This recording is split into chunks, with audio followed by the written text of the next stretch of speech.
A nation's culture resides in the heart and in the soul of its people. Good morning and namaskar to everyone present here. It's me, Prajna KC from Grade VIII A2, standing in front of you all to deliver a short and sweet speech on the topic of Historical Monuments of Nepal.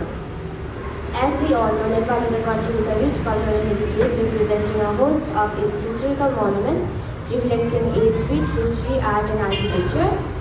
The most iconic ones include the UNESCO World Heritage Sites, the Darbar Squares in Kathmandu Valley, Patan and Bhaktapur, which are some exemplary Newari craftsmanship.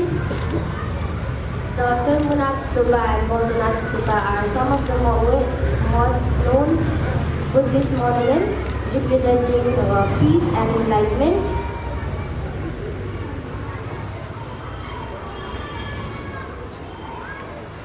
So is the Pashupatinath temple considered a sacred in the site by pilgrims from across the world.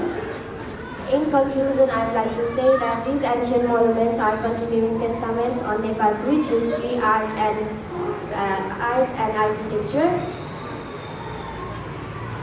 blended into one path with tradition and spirituality. Thank you.